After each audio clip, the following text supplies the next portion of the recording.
Shalom saudara-saudari yang diberkati dalam Tuhan. Sukacita rasanya bisa berjumpa dengan Anda dalam persekutuan 30 menit bersama dengan Tuhan, menyikapi pergumulan bersama di tengah pandemi COVID-19. Seperti kata firman Tuhan, Matius 11 ayat yang ke-28, "Marilah kepada aku semua yang letih, lesu, dan berbeban berat, aku akan memberikan kelegaan kepadamu." Maka dalam beberapa menit ke depan, marilah kita tenangkan hati dan pikiran kita beribadah kepada Tuhan. Selamat beribadah.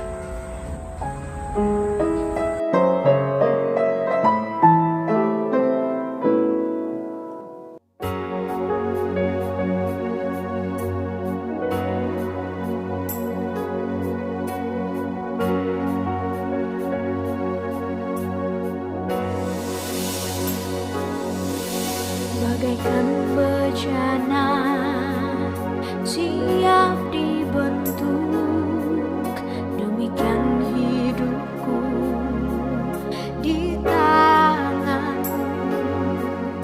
Dengan urapan kuasa Roh-Mu, ku dibaharui selalu.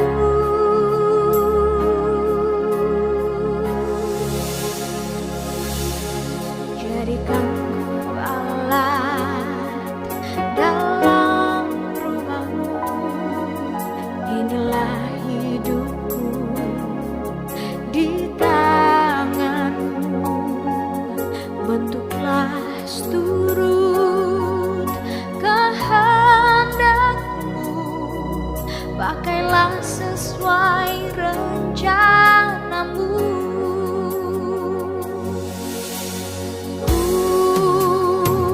Mau seperti-Mu, Yesus,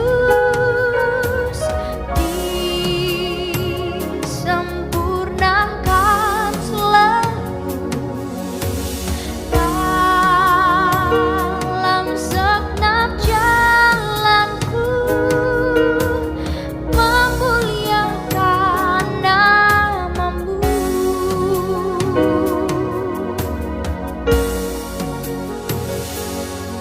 Jadikanku alat dalam rumah-Mu, ini hidupku di tangan-Mu. Bentuklah seturut kehendak-Mu, pakailah sesuai rencana-Mu.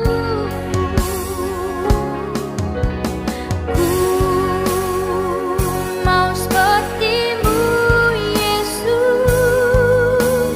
disempurnakan selalu dalam segenap jalanku, memuliakan nama-Mu. Ku mau seperti-Mu, Yesus, disempurnakan selalu dalam segenap jalanku, memuliakan nama-Mu. Memuliakan nama-Mu,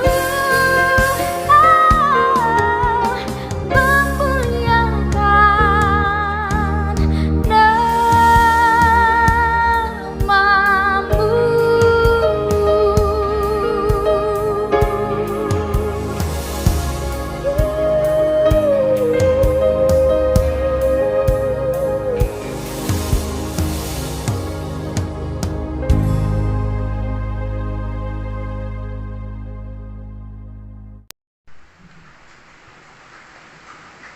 Kita ingin menyapa seluruh keluarga besar Hikmah Salatiga di mana saja Anda berada.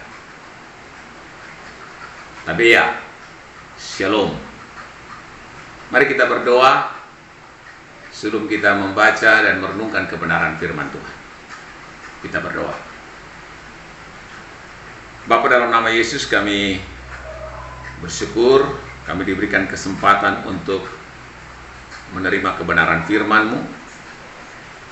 Sebab firman-Mu adalah kekuatan di tengah-tengah kelemahan kami, kehidupan di tengah-tengah krisis dan tantangan ini, harapan di tengah-tengah segala macam kesulitan hidup ini.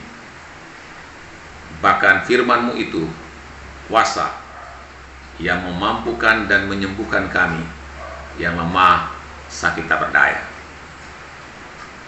Berkatilah hamba-Mu yang berkata-kata dan kami semuanya yang mendengar, agar firman-Mu itu dapat kami hidupi, praktekkan, lakukan dalam seluruh pergumulan hidup sehari kami.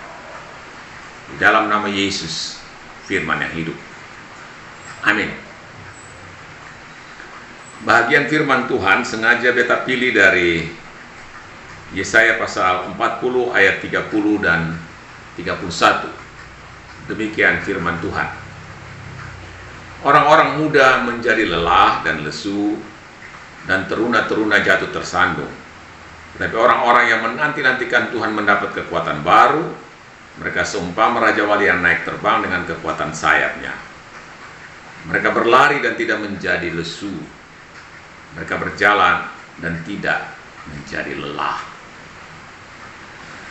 Saudara yang kekasih dalam Tuhan Yesus Kristus, tema yang diberikan kepada saya dalam perenungan kali ini adalah mengandalkan Tuhan di tengah-tengah pergumulan hidup. Saudaraku, tema ini memang rumusannya indah sekali. Mengucapkannya, mengkhotbahkannya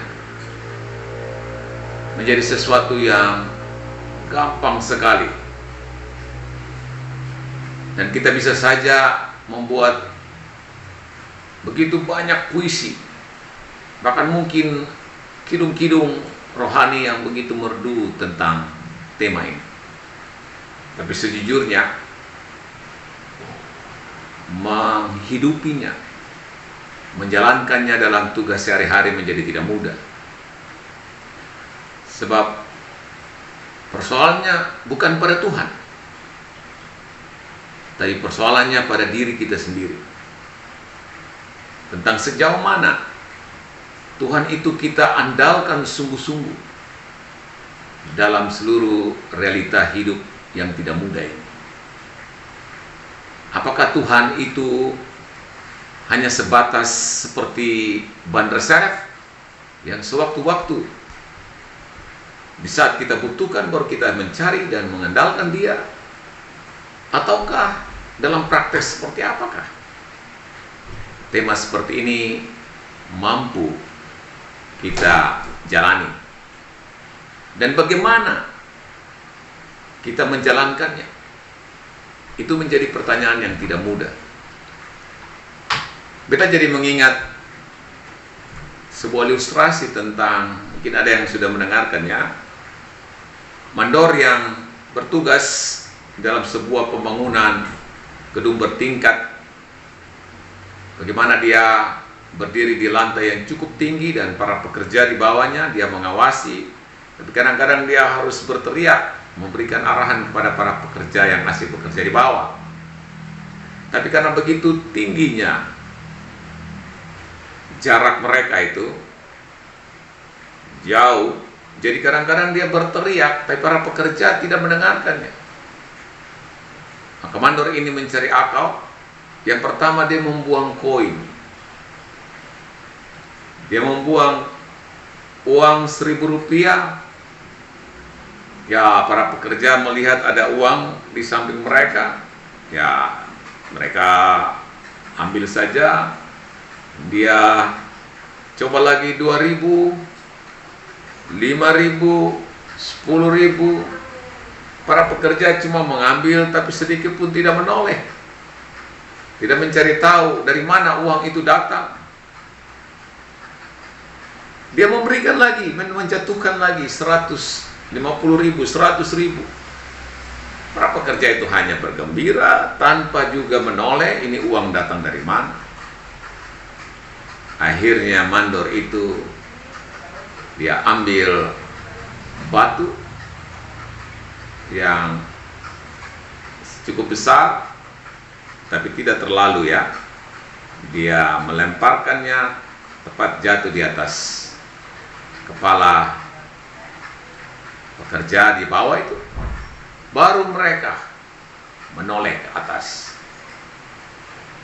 Dan ini gambaran tentang bagaimana praktek kehidupan kita sebagai orang percaya.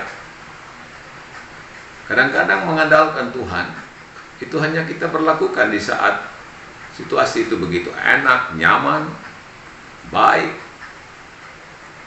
dan ya kita anggap semuanya happy-happy saja. Tapi pada saat tekanan, masalah, krisis mendera, kita lalu berteriak, mencari dan mengadu. Mungkin saja pada saat di tengah situasi COVID misalnya, kita terpapar, atau pada saat kita dinyatakan oleh medis bahwa kita terkonfirmasi positif, reaktif, dan kita harus menjalani sejumlah protokol penanganan sebagai pasien COVID, baru kita mulai stres dan mengalami banyak hal, lalu kita mencari-cari Tuhan. Ya, ini bisa saja kita mengerti secara manusiawi. Tapi sekali lagi, esensi daripada mengandalkan Tuhan itu adalah sesuatu yang tidak boleh bersifat musiman, atau sesuatu yang kita hanya lakukan sesuai dengan kepentingan sesaat semata. Dan saya mau mengajak kita untuk melihat kebenaran firman Tuhan yang memberikan pendasaran, tapi sekaligus jaminan bagi saudara dan saya tentang bagaimana dan apa jaminannya ketika kita sungguh-sungguh mengandalkan Tuhan dalam hidup, dalam pergumulan kita. Yesaya memberikan sebuah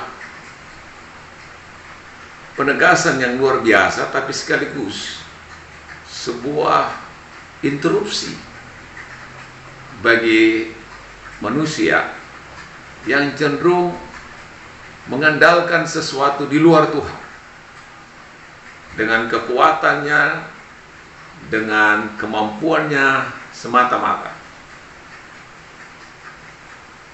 Dalam ayat 30 dia katakan, orang-orang muda menjadi lelah dan lesu, dan teruna-teruna jatuh tersandung. Kaulah muda hikmah yang beta kasihi dalam Tuhan Yesus. Kalau kita renungkan kata-kata ini kan sesungguhnya merupakan kata-kata yang sangat bertolak belakang.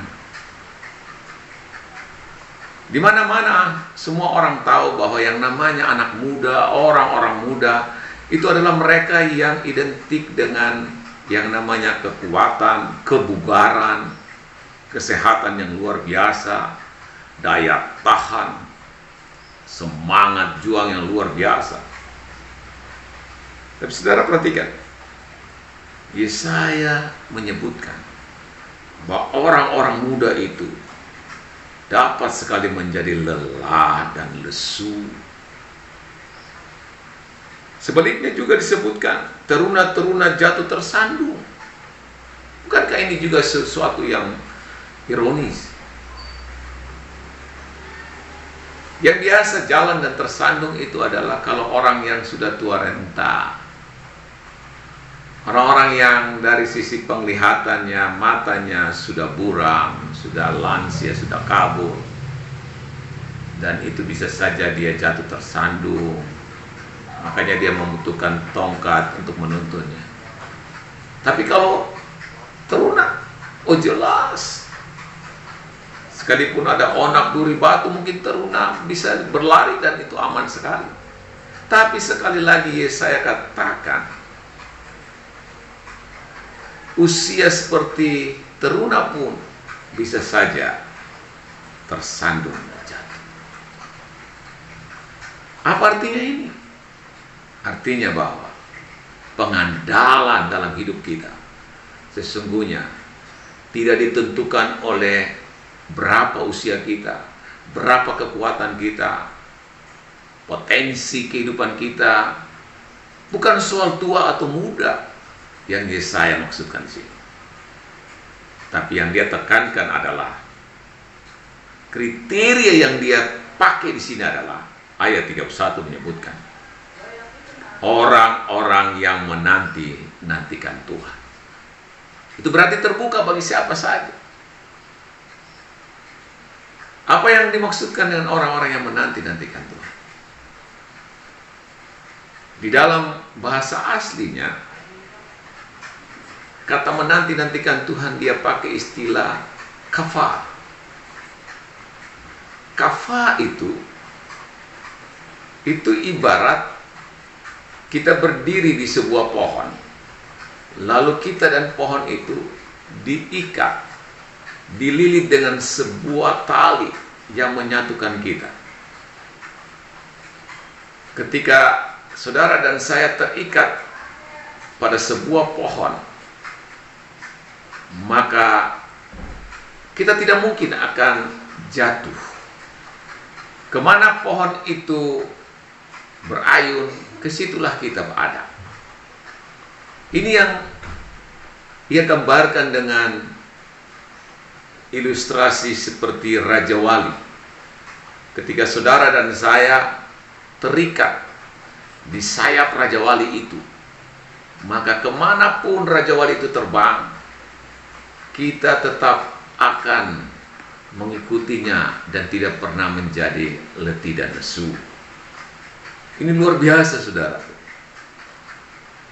Jadi pengandalan Tuhan dalam krisis kehidupan ini mengisyaratkan pentingnya kita mengikat selalu hidup kita dengan Tuhan. 1 kali 24 jam, 7 hari dalam seminggu.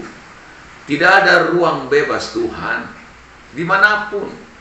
Apakah itu di gereja, di persekutuan, apakah itu di tempat kos, tempat belajar, apa di kampus, di jalan, di rumah makan, di mana saja. Saya katakan bahwa ketika kita mengikat hidup kita dengan Tuhan dan Tuhan menjadi bahagian kita, kita akan mengalami sebuah kekuatan ekstra yang luar biasa. Naik terbang dengan kekuatan sayapnya. Ini gambaran tentang pentingnya saudara dan saya ketika kita menghadapi krisis, tekanan yang tidak mudah di situasi pandemi. Saudara dan saya tahu bahwa memang virus corona itu begitu berbahaya. Tapi ada virus-virus lain yang jauh lebih berbahaya. Virus-virus yang mungkin ada di dalam diri kita tapi juga di luar kita. Iri hati, dengki, dendam, keserakahan, angkara murka, nafsu jahat, kemalasan, kecenderungan untuk tidak mau diatur, dipimpin, ditegur, didisiplinkan. Ini gambaran tentang virus-virus yang cukup berbahaya. Saudaraku, mengandalkan Tuhan di tengah pergumulan hidup mengisyaratkan betul-betul kita tempatkan Tuhan dan membuka diri untuk terus-menerus dibaharui oleh roh dan firman-Nya. Saya ingat ilustrasi untuk mengakhiri pemberitaan ini tentang burung Raja Wali dan burung gagak. Saudara, elang Raja Wali itu biasanya dipatuk oleh burung gagak. Tapi ketika dia dipatuk oleh burung gagak, elang Raja Wali itu dia tidak mengapa-ngapakan. Dia membiarkan saja kepalanya atau tubuhnya dipatuk. Apa yang dilakukan oleh burung Raja Wali? Dia terbang naik, lalu membiarkan burung gagak di belakangnya. Dia terbang semakin tinggi, dan pada saat dalam ketinggian tertentu, maka burung gagak kehabisan oksigen. Dia tidak bisa menandingi tingkat ketinggian terbang daripada burung elang Raja Wali, maka burung gagak itu akan jatuh. Nah, ini gambaran. Kalau kita mengandalkan Tuhan, begitu banyak tekanan, orang-orang yang mungkin culas, iri hati, dengki. Ada begitu banyak orang yang berkata begini dan begitu. Orang yang mungkin saja tidak suka dengan kita, memberikan penilaian tertentu. Dengar baik-baik. Naikkan saja standar kita, terbang tinggi. Buktikan bersama dengan Tuhan kita mampu mengatasi segala perkara. Maka seluruh pandangan-pandangan apapun dari lingkungan orang-orang sekitar kita akan berlalu dengan sendirinya. Tuhan menolong dan memberkati kita. Amin.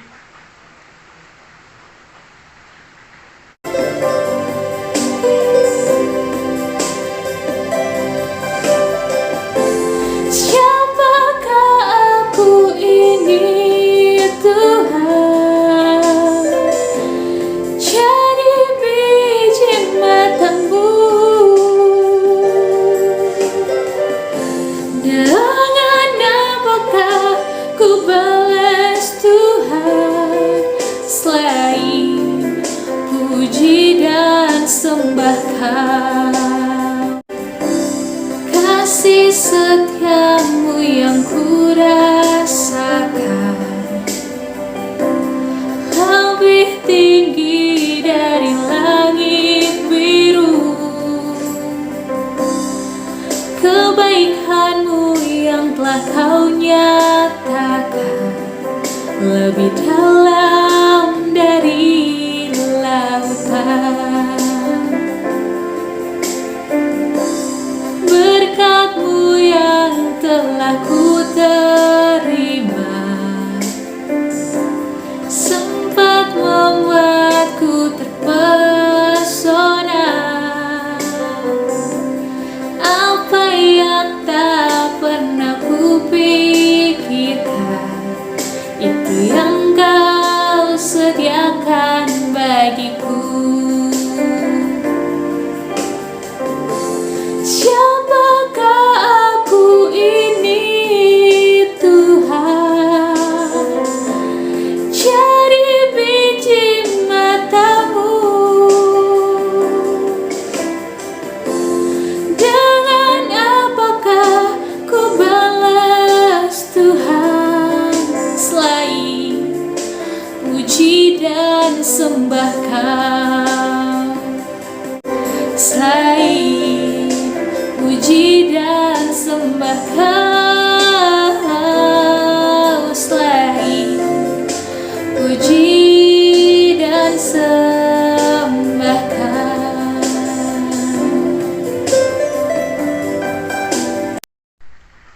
Baiklah, mari saudara semua kita menghampiri Tuhan dalam doa syafaat. Kita berdoa. Bapa, dalam nama Yesus kami bersyukur bahwa kami masih diberikan kesempatan untuk boleh menyatu dalam kebersamaan ini, sekalipun itu melalui media virtual. Tapi ini menjadi cukup bukti bahwa Engkau tidak bisa dibatasi oleh perkara apapun. Bahkan kami semua sebagai persekutuan orang-orang percaya, khususnya dalam lingkup hikmat, kami tetap bisa menyatukan iman, pengharapan, dan kasih kami melalui ibadah virtual seperti begini. Tuhan, kami mohon belas kasihan-Mu, campur tangan-Mu di tengah-tengah situasi yang tidak mudah, situasi pandemi ini. Kami berdoa biarlah Tuhan menolong mereka yang diberikan kewenangan untuk dapat mengatasi ini secara pemerintahan, secara medis, semua orang di berbagai tempat dengan kemampuan yang Tuhan kasih. Biarlah kami semua sebagai masyarakat dan bangsa ini, teristimewa kami yang berada di kota Salatiga, juga diselamatkan dari situasi krisis ini. Pulihkanlah kami semua ya Allah, ya Tuhan kami. Kami berdoa bagi siapapun daripada kami mungkin yang terpapar dengan virus ini, ataupun keluarga kami, Bahkan mungkin saja kami mengalami kedukaan karena ada orang-orang kekasih yang ditinggalkan, yang Tuhan panggil pulang. Di tengah-tengah situasi ini kami minta Tuhan berikan kekuatan dan penghiburan bagi kami semuanya. Ya Allah, ya Tuhan kami, secara khusus kami berdoa Tuhan mampukan kami sebagai orang-orang yang berjuang meraih studi dan masa depan kami. Biarlah Tuhan memampukan kami supaya kami bisa berjuang sekalipun itu di tengah-tengah krisis ini, sehingga kami dapat menyelesaikan segala sesuatu pada waktunya. Ya Tuhan, ya Allah kami, berkati semua orang tua, keluarga kami, papa mama, wali kami, siapapun yang menopang kami dengan perjuangan studi ini. Tuhan memberkati. Kami berdoa Tuhan, Engkau menolong memberkati kami sebagai pengurus hikmah dan semua anggota yang ada dengan semua agenda kerja kegiatan kami. Kami berdoa Tuhan pimpin dan sertai. Mari Bapa, Engkau memberkati kami semuanya dimanapun kami berada, mencukupkan kami dengan seluruh kebutuhan kami, dan bagi semua kami teristimewa yang sementara berjuang di akhir-akhir studi dengan penyelesaian tugas-tugas akhir atau skripsi atau tesis, apapun Tuhan, Engkau memberkati. Terima kasih Bapa. Berakhirnya kami mohon kiranya kasih karunia dan damai sejahtera Allah Bapa dalam Yesus Tuhan dan Roh Kudus berkenan tinggal menuntun, menyertai dan memberkati kami semuanya, keluarga besar Hikmah Salatiga, dari saat ini terus kekal selama-lamanya. Amin.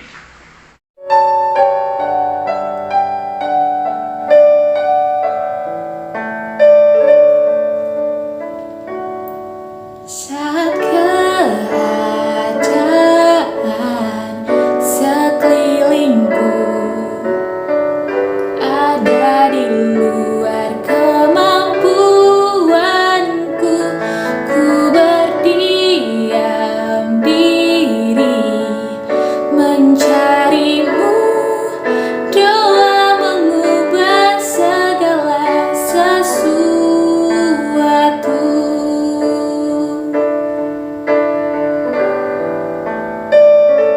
Saat kenyataan di depanku mengecewakan perasaanku, ku menutup mata memandangmu, sebab doa mengubah segala sesuatu.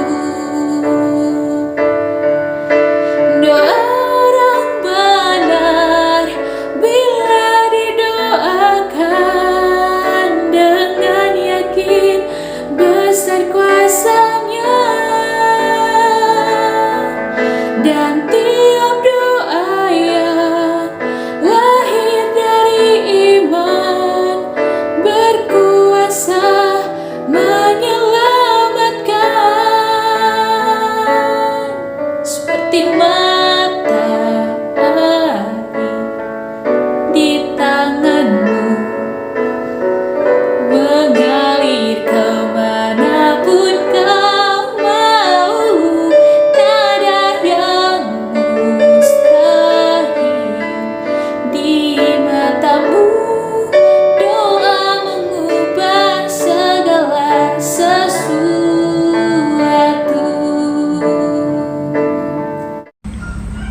Demikianlah ibadah 30 menit bersama Tuhan.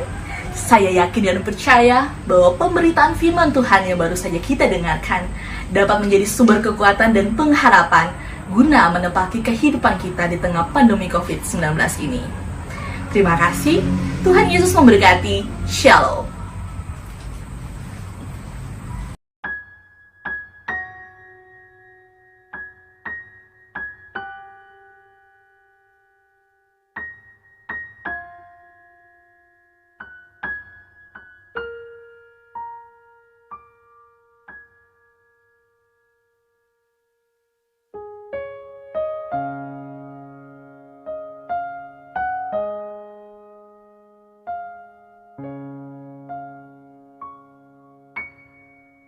Ku yakin Tuhan tuntun langkah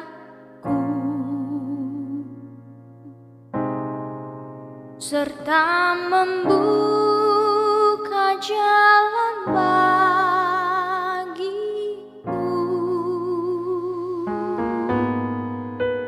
Jika sungguh berserah dan berdoa padanya,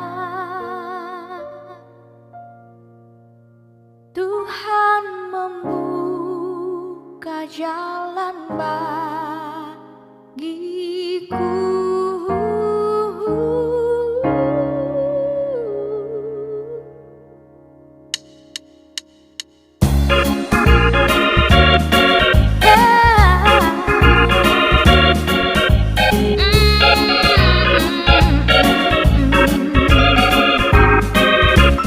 Langkahku diatur oleh Tuhan, dan tangan kasih-Nya memimpinku. Di tengah badai dunia menakutkan, hatiku tetap tenang teduh. Tiap langkahku, ku tahu Tuhan yang pimpin ke tempat tinggiku.